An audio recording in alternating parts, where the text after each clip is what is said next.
ஆன்மீக நண்பர்கள் அனைவருக்கும் அன்பு கலந்த வணக்கங்கள்.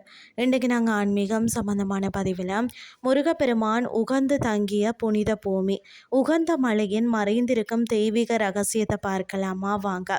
கிழக்கிழங்கையின் அம்பாறை மாவட்டத்தில் குமண தேசிய பூங்காவின் எல்லையில் அமைந்துள்ள உகந்த மலை ஸ்ரீ முருகன் ஆலயம் ஈழத்து சைவ மக்களில் பார்த்திங்கன்னா மிக முக்கிய திருப்படை கோயில்களில் ஒன்றாக தான் இருக்கிறது. குன்றிருக்கும் இடமெல்லாம் குமரன் குடியிருப்பான் என்பதற்கு இணங்கதான் முருகப்பெருமான் அதாவது போருக்கு முன்னரும் பின்னரும் தங்கியிருக்க மிகவும் உகந்த விருப்பமான இடமாக இதனை தேர்ந்தெடுத்ததால் தான் இவ்விடம் உகந்த என பெயர் பெற்றதாம். உகந்தாய் அமர்ந்தாய் என்ற சொல்லே மருவி உகந்த என மாறியதாகவும் முருகனும் வள்ளியும் அமர்ந்து ஓய்வெடுத்த மலை என்பதால் இந்த பெயர் வந்தது என்றும் கூறுவர். அதாவது சூரபத்மனுடன் போர் புரிவதற்காகத்தான் முருகப்பெருமானும் வீரபாகு தேவரும் தங்க தோணியில இறங்கிய இடமே இந்த உகந்தை கடற்கரை எனவும் நம்பப்படுகிறது. மற்றொரு கதையின்படி பார்த்தீங்கன்னா முருகனும் வள்ளி அம்மனும் கல் தோணிகளில் கடல் கடந்து இங்கு வந்திறங்கினார்களாம்.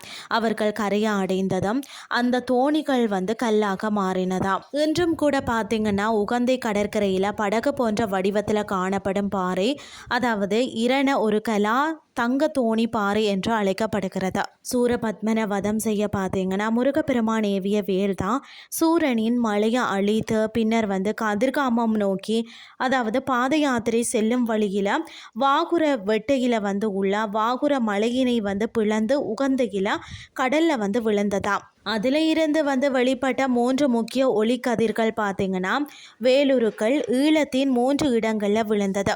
அவை தான் பார்த்தீங்கன்னா நாகர்முனை திருக்கோவில், மண்டூர் மட்டக்களப்பில் இருக்கக்கூடியது, மற்றது உகந்தை மலை ஆக இருக்கிறது. உகந்தை மலையின் உச்சியில் விழுந்த அந்த பெருமையின் அடையாளமாகவே இன்றும் அங்கு வேல் வழிபாடே பிரதானமாக நடக்கிறதாம். உகந்தை ஆலய சூழலில் பல முக்கிய குன்றுகள் இருக்கிறது. பிரதானமாக சுவாமி மலை வேட்சாமியை கொண்டது. மற்றது பார்த்தீங்கன்னு சொன்னால் வள்ளிமலை என 2 குன்றுகள் இருக்கிறது. முருகப்பெருமான் கதிர்காமத்தில் நிலை பெறுவதற்கு முன்பாக இந்த வள்ளிமலையில தான் வள்ளி அம்மனுடன் தங்கி மகிழ்ந்திருந்தாராம் என புராணங்கள் கூறுகிறது. இந்த 2 குன்றுகளும் பார்த்தீங்கன்னா இயற்கையாக அமைந்த 7 நீர்ச்சுனைகள் தீர்த்தங்கள் இருக்கிறது. இதில் வள்ளி அம்மன் ஆலயத்தின் முன்னுள்ள சரவண பொய்கை என்ற சுனை முருகனின் வேலினால் உருவாக்கப்பட்டது என்பது ஐதீகம். அது மட்டுமில்லாமல் கடற்கரைக்கு அருகில் கல் வச்ச மலை என்ற குன்று இருக்கிறது. அங்குள்ள பாதச்சுவடுகள் பார்த்தீங்கன்னா முருகன் மற்றது வள்ளியினுடையது என நம்புவதோடும் முருகன் வெற்றிலை சப்பி துப்பிய இடம் என்றும் மக்கள் நம்புகிறார்கள். பக்தர்கள் தங்கள் நேர்த்திக்காக இங்கு கற்களை வைத்தும் வழிபாடு செய்கிறார்களா.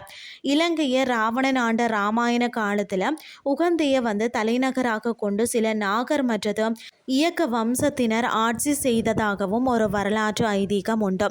ஆரம்ப காலத்தில் இலங்கையின் பூர்வீக குடிகளான ஆதிவேடர்கள் தான் இந்த உகந்தை மலையில் ஒரு எளிய குடிசை அமைத்த வேலொன்ற நட்டு பச்சிலை மற்றது பூக்களை கொண்டு பூஜித்து இந்த ஆலயத்தின் புனித தன்மையை பாதுகாத்து வந்தார்களாம். கதிர்காம பாத யாத்திரையின் மிக முக்கிய வாயிலாக விளங்கக்கூடிய இந்த உகந்தை மலை என்றும் காடுகளுக்கு நடுவே இயற்கையோடு இணைந்து கந்தனின் தெய்வீக பிரசன்னத்தை தாங்கி நிற்கிறதா. இன்றைய ஆன்மீகம் சார்ந்த பதிவு உங்களுக்கும் பிரயோசனமாக அமைஞ்சிருக்கும்னு சொல்லி நானும் நம்புகிறேன். இதே மாதிரி மற்றொரு ஆன்மீகம் சார்ந்த பதிவோடு உங்களை சந்திக்கிறேன். நன்றி.